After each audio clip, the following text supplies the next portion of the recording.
right, welcome to this episode of the Brothers View, episode 6, man. Off to a good start. Yeah, man, this is starting to become a thing. I'm thinking maybe next couple of series of episodes we bring on a guest or something. More perspective. Yeah, kind of mix it around, and I think we should bring a female. I think we need a female guest, give us their point of view on some of the topics that we talk about. Probably call us out on our bullshit or something, but I think it'd Always be a great. good thing. Yeah, always a good thing. Always right? a good thing. So yeah, that'd be awesome. So, dude, in the news they had a tornado. I think it was in Tennessee. Killed like 6 people. 6 people as of right now, right? As the last count, yeah. As the last count, 6 people. Including 2 children. Dude, you know they're blaming a lot of this stuff on global warming, and I know you and I have a huge different point of view on global warming. But I mean, truth be told, we've had some severe weather in the last 15, 20 years, and it does coincide with global warming.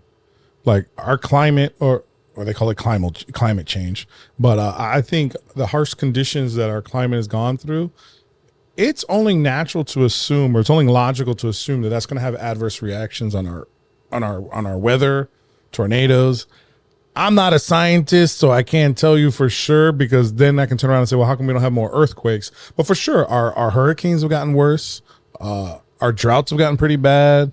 The wildfires have gotten pretty bad. And we've seen an uptick in tornadoes. So I don't know why you were like, I don't know why you disagree, or what your point was, why you didn't think, you got perturbed when he mentioned global warming, the newscaster.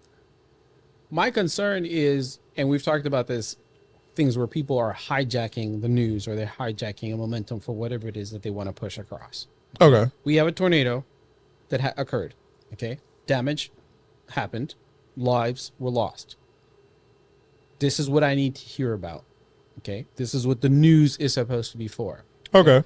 We spent less than 12 seconds talking about this before we immediately went into this whole discussion about global warming and some conference that's going on. I don't have a problem with the fact that you want to push forth or talk about this conference and global warming, but dude, give it its own separate segment. Why couldn't we finish talking about what's happening to these individuals, about how can we help them, what's going on, what are the process, what the situation is on the ground? We didn't even so much as interview a meteorologist before we went straight into this whole global warming conversation. And let's also highlight, this was on CNN.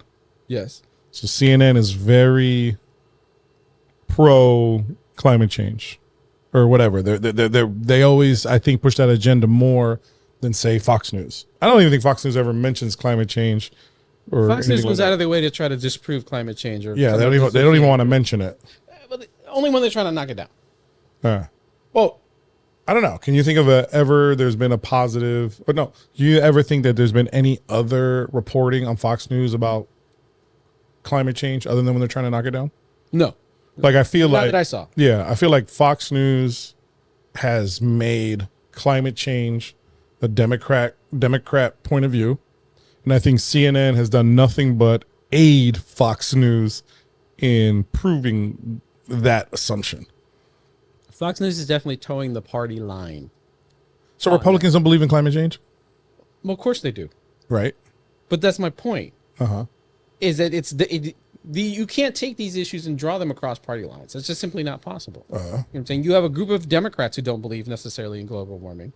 Okay. And let's clarify that. We're not saying that global warming doesn't exist. What we're saying is the narrative that's being pushed on global warming. Okay. Yeah. They have a different, when we start talking about the different causes, or whether the necessary actions that we should be taking in preparation for it differs drastically. Okay. Than the quote unquote liberal point of view that's being pushed. Yeah. Okay. Yeah. Now, I'd like to say that entities like Fox News have some sort of rational, or trying to bring forth the other ideas or whatever. They are almost practically climate change deniers.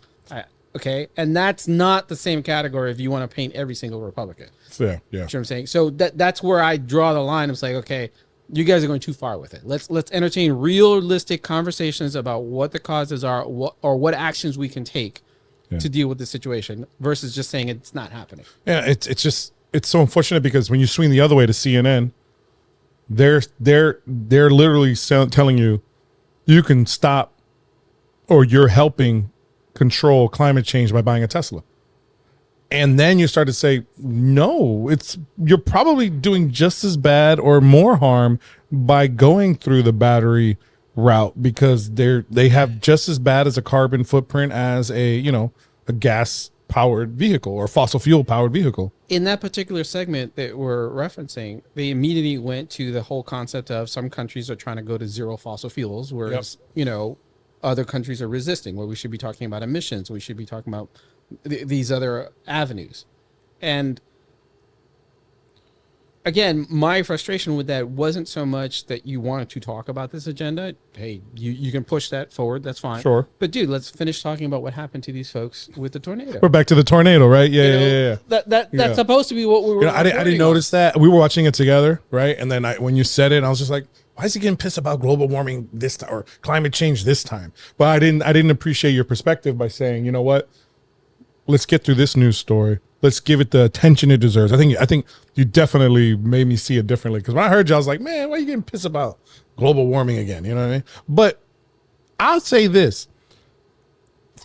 The Tesla conversation, EVs, right? They pollute just as much, or if not more, than traditional gasoline or diesel powered vehicles. But at least we're leading somewhere different. We're not going to be dependent upon non-renewable energy, because maybe not in our lifetime, but eventually we're going to burn out of fossil fuels. They're not going to exist anymore. I'm not trying to say that the batteries are going to be for forever, but at least we're having an alternative conversation, and eventually it will get better. Just like cars have gotten better, right? Cars back in the 1990s weren't as efficient as cars are today. But I do think that if we continue on that path of burning fossil fuels, which is a finite resource, we're going to find ourselves in a shitty position. Okay, are we concerned about climate change, or are we concerned about running out of fossil fuels? I mean, which is it? Because those are two completely different arguments. If you're trying to say to me that we need to switch to EV vehicles because we're eventually going to run out of gasoline, okay, that's a very different argument of like, oh, no, we need to turn off every single car because global warming is happening and we're all going to boil. Well, I think they're related. I think they're related because if we can stop consuming fossil fuels, we'll stop contributing to the global warming. And that's where I have a major disagreement with the general opinion or what's being popular discussed. Right. Okay? As far as I'm concerned, you can park every single gasoline vehicle this minute. Okay. And climate change is still going to happen. Okay. The slowdown to me is going to be insignificant.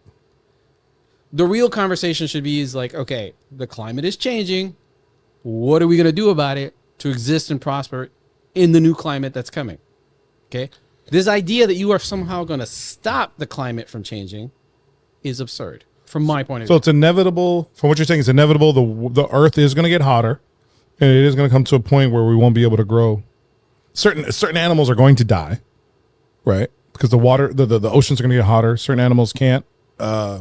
They can't mate when the waters are hotter, right? So certain species are going to die off. And I guess essentially you're saying that's a natural process. That's supposed to happen. We're not, and you don't think we're speeding it up? You don't think it makes a difference? Even if you wanted to argue that we're speeding it up, the bottom line is the conversation needs to be with like, how is humanity going to survive in the new climate? The new climate's coming. It doesn't matter. You can slow it down. You can argue, okay, let's buy ourselves an extra couple of years. And then do what? Do we have a plan for what's going to happen with the new climate? When certain species get wiped out because of the climate change, okay, was that part of our food source? Was that part of our resource that we're using? Okay, what are we going to replace it with? Can we create an environment to somehow protect that particular species? These are the conversations we'd be having. I feel like we're spending way too much time when it comes to climate change discussing fossil fuels and how we're going to start turning off all these cars and switch to EVs, which you pointed out, you can argue doesn't actually help the situation. It doesn't help the situation. Okay, so that's my issue with climate change. Isn't that I'm not a climate change denier. I'm not suggesting that at all. I'm saying climate change is an oxymoron. Climate, by definition, changes. Right. It's supposed to. Okay. the Earth has been around for quite some time. Okay, longer than all of recorded human history. Okay, and it has gone through multiple cycles of freezing and warming up. Okay, before we ever showed up. Okay. Okay, so if we're saying that we are accelerating our particular cycle, okay, that's to our own demise. The issue isn't how do I slow it down. The issue is how do I survive when it comes. So you talked about a limited amount of resources. Mm-hmm. Okay, when we talk about fossil fuels. Okay, but the entire Earth is a limited amount of resources. Okay, of which we are compromised of that. Okay, Right. So the more people that you have, okay, the more resources they're going to consume. Sure. Okay. Now, I wouldn't necessarily that the argument should be that the Earth is going to heal itself, because I don't think that the Earth is sick. We are. It's the George Carlin argument. Okay. Okay. The Earth has a system of population controls. It moves at its own timetable. She doesn't care. Okay. If you don't operate within the parameters that she set for you and you exceed that, she's going to let you go because she knows around the corner is going to come some sort of extinction level event, Yeah. population control, culling. Something's going to happen Start all over because again. it's not sustainable. Mm-hmm. Mm-hmm. Okay. So I wouldn't say the word heal itself, but the climate change argument would be very different if we Had less a people. blip. Yeah. If we had the blip and half the people went, okay, because you would have half the consumption all of a sudden. Now, would that necessarily lead to some sort of cooling or that sort of thing? I don't know. Would it just dramatically slow it down? Yeah. But, We'd have less cows, less methane. you know what I'm saying? We have Yeah. a different set of resources. We have a different set of demands. Now, I've always argued that the only true solution to sustainable life for humans, okay, is either the Thanos solution, which obviously is inhumane and horrible, okay, or what I call ejection, migration off of the Earth. Okay, Like go to Mars or the moon. I don't care, right. just not the Earth. But I kind of think all we're doing is spreading the problem because we're not going to move 1 billion people off of the Earth. All we're going to do is spread. I don't think the Earth is going to. I mean, so essentially, you're saying everybody who's on Earth is fucked. They're going to die No, but if we because we're not solving the problem by just. if we could slow down human growth on Earth and say, okay, let's start taking some people and grow It somewhere. has to be like a mass migration. We're going to be like millions and millions of people. Again, this is concept of like us somehow controlling the environment. Bottom line is the environment's going to change. Mm-hmm. Okay. The question is, are you going to be here for it? Yeah. If you're going to be here for it, then you need to figure out how to adjust to that change. Okay. Okay. If you don't want to be here for it, then you need to leave. Now, obviously, we don't have the capability of space travel. That's not a reality or whatever. But that's the only realistic conversation I think people need to be looking at long term. Because most people view space travel as some sort of Fantasy lofty, or- unnecessary expenditure. Like, not even a fantasy. Whatever space travel we've done, people feel like NASA was a giant waste of money. Right. You know, they don't see the value to it. And I'm arguing that the future of human civilization, okay, is either shrinkage or Culling. yes. Feels so inhumane. Well, I mean, we're talking about life, death, and you know. Well, you know, that's how they do control certain animal populations. They do a culling, but no, we got to be beyond that. We got to think maybe we need to live underwater, dude. Maybe we need to live in like Atlantis. I think it'd be easier to build like an Atlantis than it would be to go to the moon. I think it's just too expensive to go to the moon because you got to take everything, bro. You got to take salt. You got to take pepper. You got to take a fork. There ain't nothing on the moon. I would bro. argue that if, as much as fascinating as I love the idea of like creating some sort of Atlantis, because I think it would be really, really cool. I think that we would just consume our resources that much faster. Okay. If you think about it, okay, land mass only occurs for like, I think it's like quarter? a quarter. Yeah, a quarter of the Of Earth. the Earth? Yeah. okay, and we're gobbling up all of those resources. Yeah. So now we're going to go into the water and gobble those up, which we're already mining stuff from the bottom of the ocean as it is. True. Oh, maybe we got to eat seaweed. Well, talking about finite resources. So, what's this country? El Salvador. El Salvador, yeah. Yeah, they adopted Bitcoin as their official currency. So no more fiat, right? That's how I understood it, yeah. So I think that shit is going to, I think it's good for crypto, but I think El Salvador is going to, they're going to go through some serious, serious growing pains. And I don't see, I mean, that would be, if they succeed, that could be a good beacon for Latin America to kind of take over, the crypto space. I mean, not take over the world or anything, but I think that would be great for crypto. I think that'll allow a lot of people who don't have access to money to have a way to get access to money. It's just easier to move around, easier to use. I think their biggest hurdle is just going to be education. I think you got a lot of older people without access to technology. Beyond a cell phone, they probably don't know much. And I know you can do a lot with a cell phone, but I'm thinking like, imagine grandma. Imagine giving grandma, give abuela her phone and say, hey, you can now have crypto. They're well into their like late 60s, 70s, and crypto is something that's constantly changing. I think it's extremely speculative at best. And remember, you were telling me no one knows where it came from, right? And then There's a lot of conspiracies. You were telling me about the NSA's involvement in creating it. Well, you wouldn't say they were involved in creating, or you think? So there's a guy who's putting forth this conspiracy concept that the NSA championed a paper on how to create a cryptocurrency. Okay. Now, there's some debate whether or not that was an NSA official sanction. Was this a group of economists within the NSA who decided to take this on as a pet project? We don't know. But the problem is that this was an actual paper that was printed and published. Okay. I believe it was in 1986. Okay. Wow. That was a while back. Long before any of that. Okay. And then some of the names that are attached to this paper are eerily similar. So maybe they kind of changed their names. And then those same names show up as quote unquote the originators of Bitcoin. She said it was released in 86. I believe that was the year. I think Bitcoin came out in like 07. Yeah. Damn. So that gave them 20 years to perfect the algorithm with NSA resources. I mean, this is a conspiracy theory, but if you start putting it together, you got the smartest fuckers probably in our government, unlimited resources to create a currency to combat fiat, to maybe destabilize nations, because the United States is really good at that. And maybe they put it on the shelf because it was too complicated.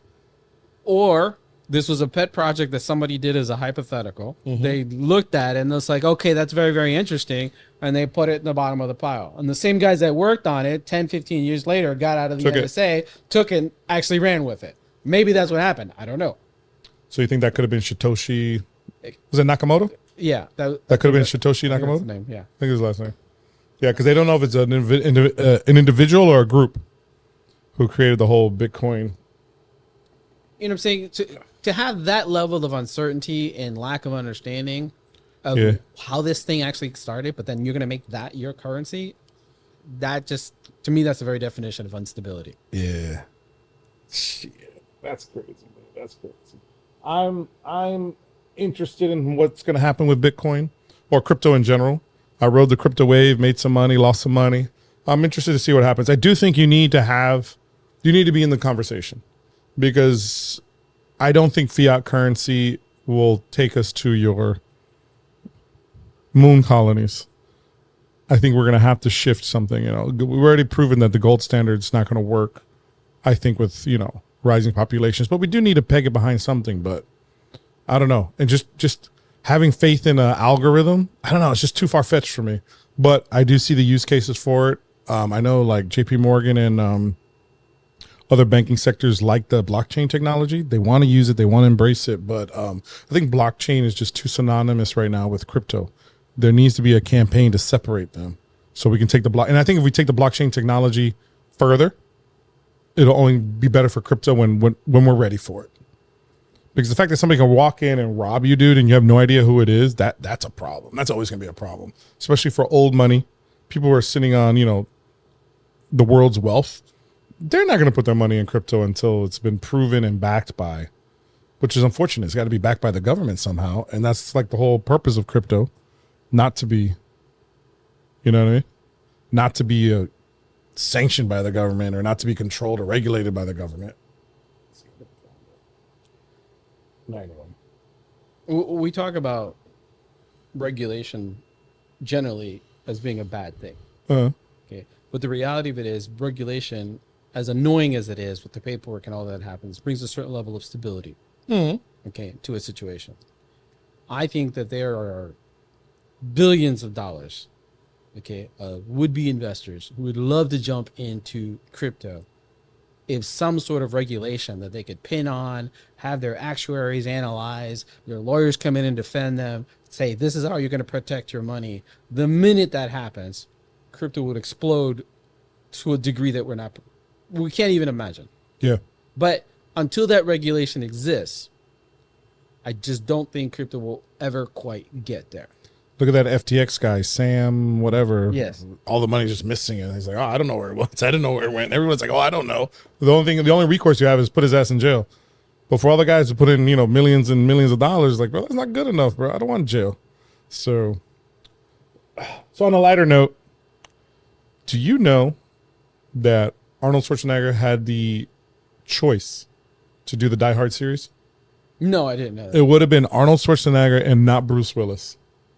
But unfortunately, or maybe fortunately, because I think I can't imagine another John McClane other than Bruce Willis. But unfortunately, he had they had a conflict. I think he was shooting the Terminator movie, or he was in talks of shooting the Terminator movie. I'm not sure. They kind of came around similar, but he could have been John McClane, and I think it would have been. I don't think it would have been as good. I don't think anybody could do better than Bruce Willis. It would have been a different movie. Yeah. But there have been 4. There's 4 of them, right? 4. So at that particular time, we forget how old these guys are. Yeah. Because we'd have to look at how old we are. Okay. But at that particular time, Arnold Schwarzenegger was viewed as superhuman. Yeah.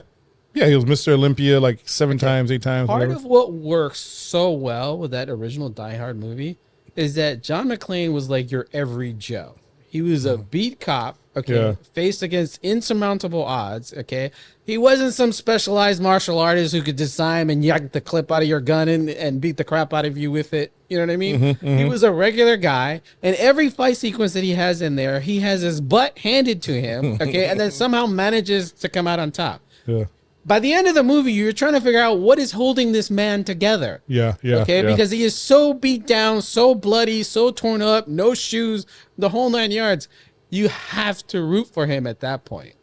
None of that would have been believable. Yeah, you're right. He would have been too big, too whatever. It would have been a different movie. I mean, how many actors can you throw against Arnold, particularly at that time, that would have been like, okay, yeah, let me go hand-to-hand fight with this guy? I think the only time Arnold's gotten his ass kicked was in like Terminator 2 when he fought the T-1000 or whatever, and the thing was just superior. Like I can't remember a movie Actually, where his best ass whooping was Predator. Oh yes. That's probably one of his best movies, man. Yeah, Yes, I he forgot got about beat that. the crap out of. Yes, yeah. I remember it sounded like a child just getting annihilated. So when the T-800 goes against the T-1000, okay, it's a fight. Yeah, he had a better shot than the Predator for sure. Against the Predator, it was just an ass whooping. Yeah, it was bad. He got rolled I around forgot everywhere. about that. Yeah, I mean that was what a great franchise. yes. Yeah, it wouldn't have worked out. It wouldn't have worked out if we would have done if he would have done Die Hard. Yeah, it wouldn't have been as believable. I don't think you would have gotten 4 movies out of it. No way. Remember John McClane? He showed up drunk. He showed up hungover. Yeah, but you know what? He was very relatable is the issue. Fast forward to End of Days, when Arnold Schwarzenegger played Jericho in End of Days. That was closer to a Die Hard. I think that, but Arnold couldn't have done that in the 80s. Exactly. He was a different person. He was a different actor, and he had a different persona. For sure. Yeah. You know what I'm saying? Because at that point, Arnold had been humanized quite a bit. Yes. Yeah. He's shown some depth as an actor, man. He really has. I enjoyed. Did you watch his Netflix documentary? No, I haven't seen it. Oh man, it's well worth it. It's an easy watch. I think it's like 4 45-minute episodes. It's an easy watch. So, all right, man, we're gonna end this episode with our segment Pussy vs. Patriot. Who did we start off with? Let me see. Who did we start off with? I got my notes here. We started off with global warming and tornadoes. So we really only have 2, right? We have Arnold Schwarzenegger, Pussy or Patriot. Right. I think this is not fair. I think he's the ultimate patriot, if you ask me. I don't know about ultimate patriot. Nah, that man's a G. He came to this country with like like $10 in his pocket. He's a hero. Yeah, I mean that guy's that's like the American dream, man. Yes. And the fact that if you watch the documentary, he wrapped his head around not being a president. He was just like, I can't do it. He says, but I can't complain. I've done everything else. That guy's awesome. And Bruce Willis, Pussy or Patriot. And he's a bit of a dick. I feel bad what's happening to him, but he was a bit of a dick. Like after fame hit him and whatever. I don't know. I like all of his, well, I shouldn't say all of his movies, but I like his movies. I like him as an actor. I don't know if I'd go so far as to say that he was a dick, but I would go on to say that just because you're a dick doesn't mean you're not a patriot. No, I'm giving him the Patriot stamp for sure. No question. I just think he was a dick. I mean, he was. I believe. You feel like success went to his head. Yeah, man. Even with the Planet Hollywood thing that he was doing with Wesley Snipes and Actually, it was with Stallone and Arnold. Wesley Snipes wasn't a part of that. I thought he was. He may have been later, but the What was three it? big names. What was there. it? Planet Hollywood. Yeah, Planet Yeah, Hollywood. Planet But the Hollywood. three big names in Planet Hollywood were Bruce Willis, Stallone, Arnold and- Schwarzenegger, yeah, Sylvester Stallone, and actually to a lesser degree, but because they were still involved, Demi Moore. Oh, yeah, that's right. They were married. They were married. Yeah, they're married. Yeah. Well, I feel bad what's happening to him, man. He's got some degenerative. Yes, he's got aphasia, Yes. which is a very frustrating disease. He basically can no longer express himself. Can you imagine a person who made a career out of acting and expressing himself, and now Yeah, man. that's a struggle. Yeah. You know, to even just talk to your kids is a struggle for him. So that's a hard, mental degenerative diseases is really That challenging. sucks. And it sucks. That sucks, That's, but you kind of feel good about the fact that his family's there for him. Yeah. You know what I'm saying? So when I say he obviously did something right in terms of like his family, his daughters, even Demi. Yeah. They've always had a strong unit. You know what I'm saying? Yeah. They're there and they're supporting each other. In hard times, that's what you want from somebody. So I mean, That's true. So maybe he was just a dick on paper as a businessman. as a But business, he's a good family man. hey, Yeah. pays the bills. All right. That's going to close us out. Episode 6 of The Brothers View. Maybe we'll have a guest on next time. Maybe not. We'll see. See who we can invite. Who's brave enough? All right. Thanks, guys. We will see you on the next one. Thank you, sir.